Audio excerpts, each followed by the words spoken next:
Meus queridos irmãos, minhas queridas irmãs, que neste momento Jesus, misericordioso e bom, nos envolva a todos com seus fluidos de paz, de amor, de ternura, de alegria, de entusiasmo, para que possamos, nesta semeadura em nome dele que nós estamos iniciando, possamos encontrar corações adubados pela boa vontade, pelo amor de misericórdia, capaz de apreender essas lições com segurança e louvando hosanas a Jesus de Nazaré, possamos sair glorificando a nossa vivência na terra, tendo um manual e uma bússola com o evangelho dele para seguirmos na direção das estrelas. Que ele nos abençoe, que ele nos sustente nesta caminhada, que patrocine a nossa mensagem e que vocês possam recebê-la com carinho, com muito amor, com comprometimento a Jesus de Nazaré. Vamos seguir com ele nesse instante. A lição de hoje, ela está no capítulo de número 3 do Evangelho segundo o Espiritismo. E ela tem também a sua vinculação, o seu estudo, no livro Jesus o Evangelho à luz da psicologia profunda, quando a veneranda benfeitora Joana de Ângeles, ela dá o título ao capítulo dela, que comenta este capítulo, Diversidade das Moradas. Aqui, Kardec colocou o título, Há muitas moradas na casa de meu pai. Vamos então observar o item que a veneranda benfeitora escolheu para o comentário desta manhã. É o item de número 1, que está a mensagem, as mensagens, os versículos de João, no capítulo 14, os versículos de 1 a 3, quando ele disse para os seus apóstolos, numa vibração sintonizada com a professora Amélia Rodrigues, nós poderíamos dizer, ele disse essas informações, emolduradas de ternura e de afeto, porque na intimidade dele era como se fosse um estímulo para que todos nós seguíssemos as orientações dele, principalmente no campo das muitas moradas que estão no universo, a fim de que possamos, com os nossos esforços no campo do bem e do amor, seguirmos e alcançarmos todas elas. Não se turbe o vosso coração. Credes em Deus, crede também em mim. Há muitas moradas na casa de meu pai. Se assim não fosse, eu já vô-lo teria dito, pois me vou para vos preparar o lugar. Depois que me tenha ido e que vos houver preparado o lugar, voltarei e vos retirarei para mim, a fim de que onde eu estiver, também vós aí estejais.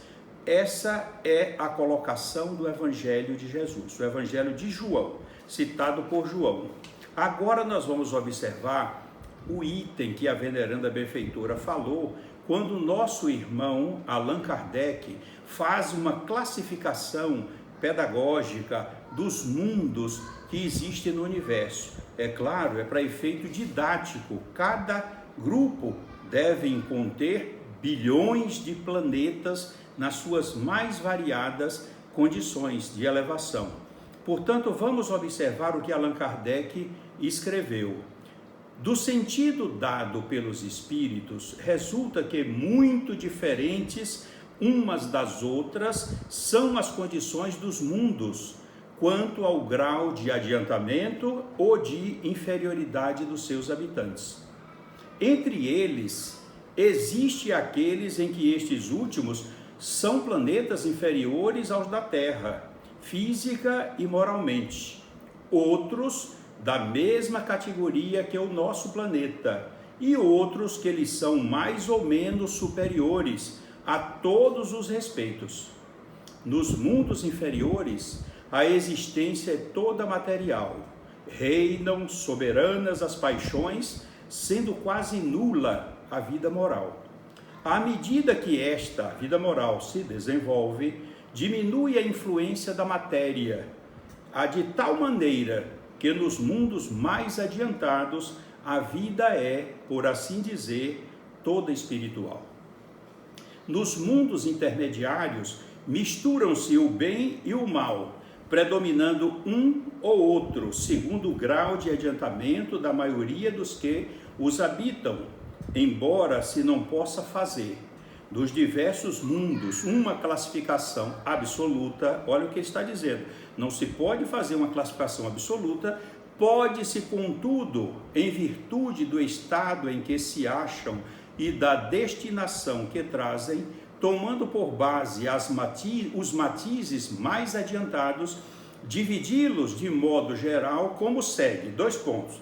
Aí ele coloca uma classificação para efeito didático, para que nós tenhamos condições de aprender o objetivo dessa classificação, para termos uma ideia.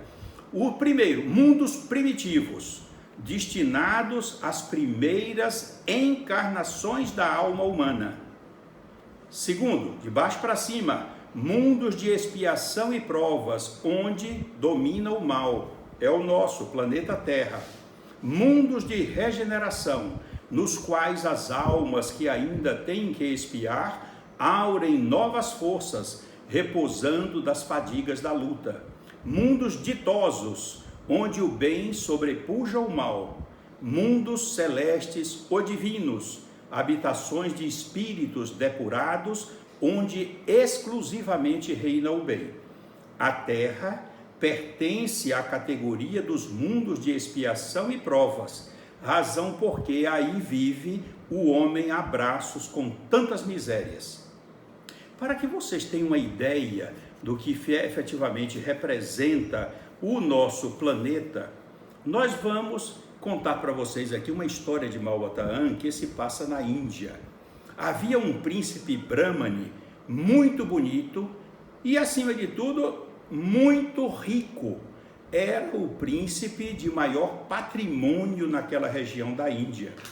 E 3 moças estavam sempre na linguagem atual, paquerar o príncipe. Não é esse termo que Malbataan usa. Ele usa para enamorar. Mas nós vamos traduzir para paquerar o príncipe. Claro, eram as 3 mais bonitas, mais dóceis, mais investidas da classe Brahmane, ou seja, cultuavam os padrões de decência, de respeito, de crescimento. Eram princesas também, mas tinham o desejo de casar-se com ele.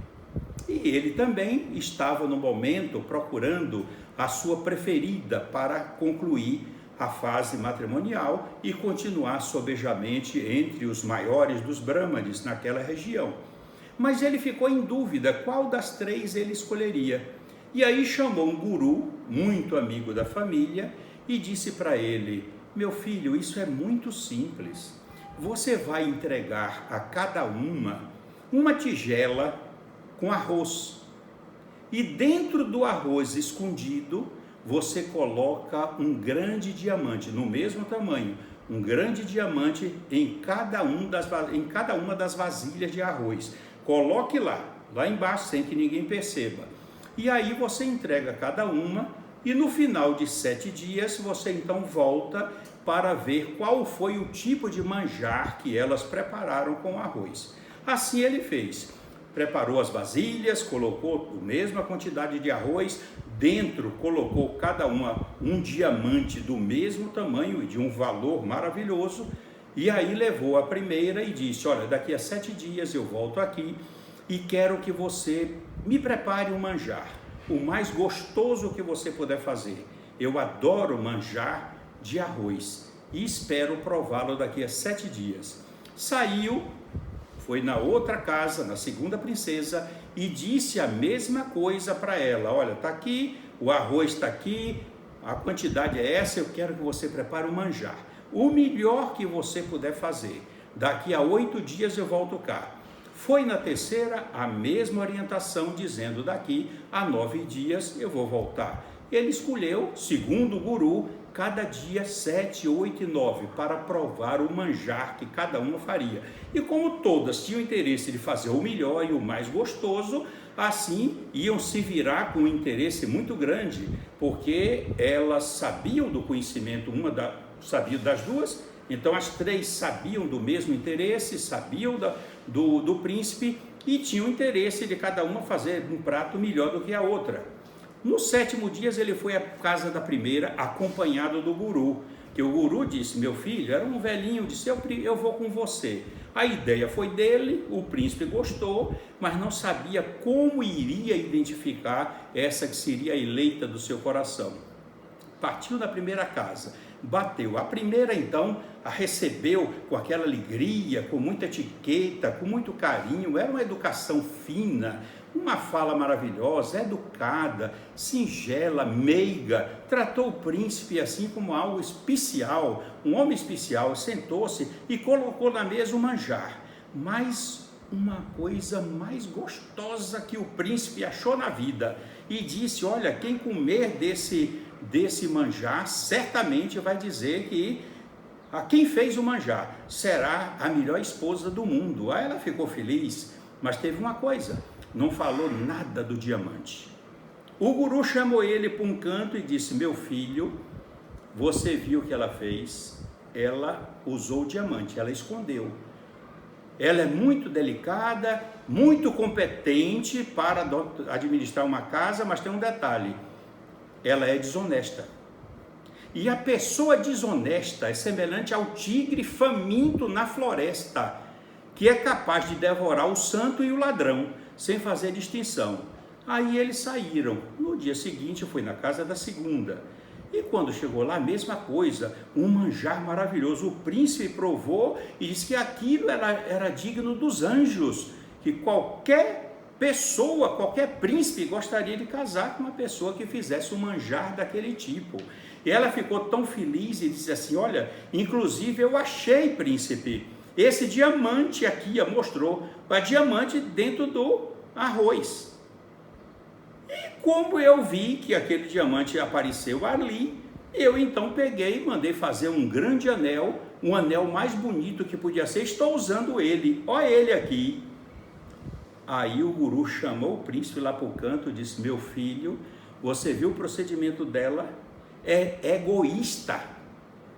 E a pessoa egoísta é semelhante ao pássaro que come a semente, sem se preocupar quem iria usufruir dos frutos que aquela planta crescesse em vista da semente consumida. Vamos à última.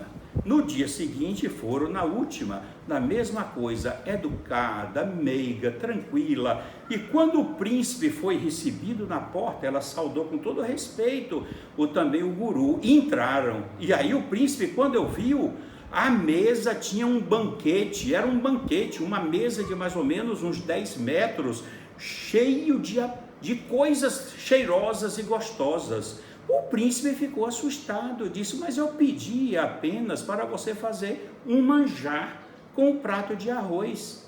Ela disse: meu príncipe, foi isso que eu ouvi a orientação, mas isso tudo daí é decorrente do prato de arroz. Mas como decorrente essa fartura digna de um banquete de um rei, recebendo os ministros e convidados, tem muita comida e cada uma parece ser mais gostosa do que a outra. Ela disse: o senhor pode provar, mas eu afirmo, tudo decorreu do prato de arroz. Mas como decorreu? Eu, preparando o arroz, descobri um diamante dentro. O que foi que eu fiz? Se o diamante veio aqui dentro, possivelmente é para concorrer para o sucesso desse manjar que eu vou fazer. Ela foi ao banco, fez o penhor, eu fiz o penhor do diamante, e com o dinheiro eu comprei todas esses outros, essa matéria-prima para fazer esse banquete que está aqui. E quando eu estava cozinhando hoje de manhã, o cheiro de cada condimento que eu botava em cada prato se exalava pelas janelas da casa, e as vizinhas de toda a região vieram aqui procurar saber que comida cheirosa era aquela que estava atraindo tudo, inclusive, olha, despertando o apetite dos maridos. Vieram mais ou menos umas 50. Ela disse: olha, está aqui. Quando elas olharam hoje de manhã, porque era de tarde, né? Olharam de manhã, que hoje de manhã, elas ficaram tão entusiasmadas e me pediram para ensinar para fazer. Eu falei, olha, isso demora muito tempo, é muito trabalho para ensinar vocês aqui, eu dou uma orientação, mas eu posso fazer com que o ensino seja a partir de amanhã. Hoje eu tenho um compromisso, mas posso orientar. Então, a cabeça da turma líder me disse assim, não, nós lhe pagaremos todo o trabalho. Ela disse, mas eu não pensei em cobrar. Não, mas é justo, porque nós vamos ter que comprar outros condimentos, isso e aquilo. E aí, cada uma deu uma moeda de ouro. Eu fiquei com 50 moedas de ouro. Quando elas saíram, eu fui lá no banco, tirei o diamante do penhor. Está aqui o diamante, é seu. Eu quero agradecer por isso, mas é seu, está aqui. E por isso o dinheiro deu tudo para fazer isso. Por isso que se originou no arroz. O príncipe ficou admirado.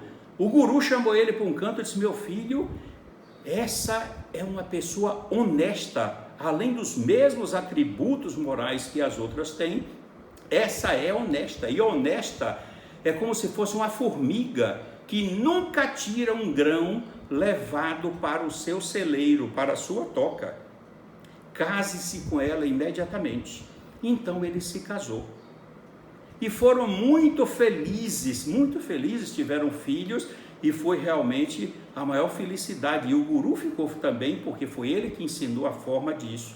E o que é que a história tem a ver com o tema de hoje? Porque o mundo de expiação e provas está cheio de pessoas desonestas, de pessoas egoístas, e vocês sabem que o egoísmo é a mãe de todos os vícios. De onde se originam todos os vícios. Então o mundo está cheio de gente desonesta, o mundo está cheio de pessoas egoístas, mas também o mundo está cheio de muitas pessoas honestas. E é nessas que nós vamos então acompanhar e exemplificar. Podemos sim valorizar o planeta que nós estamos vivendo. Por isso que a veneranda benfeitora Joana de Ângeles, ela nos fala aqui no comentário deste capítulo, quando ela diz aqui, a existência terrena deve ser vivenciada com prazer e emoção, face à riqueza de experiências que oferece, auxiliando o espírito a desenvolver-se das faixas inferiores das paixões para as faixas superiores. E ela continua, não se trata do prazer que se afigura como vício, crime ou hediondez, mas da conduta daquele que o frui, não se deixando devorar pelo hedonismo imediatista, mas experienciando o júbilo dos gozos que estimulam ao avanço e compensam os cansaços e os desaires dos empreendimentos humanos. Jesus, homem, não apresentou métodos, técnicas, condutas especiais para conseguir-se o reino dos céus. Ele era tudo isso. Era só nós observarmos como ele agia, como ele falava, como ele exemplificava, que tudo isso está no seu evangelho. Por isso que ele é o nosso modelo e o nosso guia, modelo e guia da humanidade inteira. E nós devemos segui-lo, como ela diz aqui, Jesus é tudo isso que métodos, técnicas, condutas especiais para se conseguir o reino dos céus. Ele é tudo isso, viveu todas essas expressões, apontando as muitas moradas que existem na casa do Pai. Referiu-se, indubitavelmente, aos mundos habitados que povoam o universo, graças aos milhões de galáxias que surgem umas e se consomem outras, absorvidas pelos buracos negros, exaltando a incomparável, insuperável glória da criação. Ela faz uma análise maravilhosa, mas ela nunca, em ponto algum, ela citou algo a favor de que a terra é um vale de lágrimas. Não, ela não considera essas informações, que são completamente equivocadas.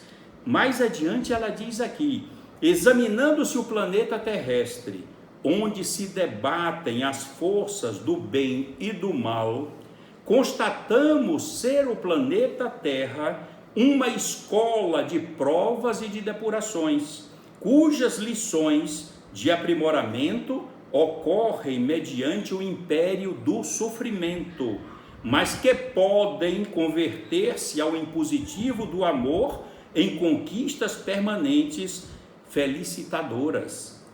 Observemos bem isso. A didática, o processo pedagógico para impulsionar esses que são rebeldes, preguiçosos, calcetas, recalcitrantes no erro, é o império do sofrimento. Mas isso não é geral. É um mecanismo pedagógico em virtude da rebeldia da maioria daqueles que habitamos aqui. Mas ela ressalta, mas que podem converter-se ao impositivo do amor em conquistas permanentes felicitadoras.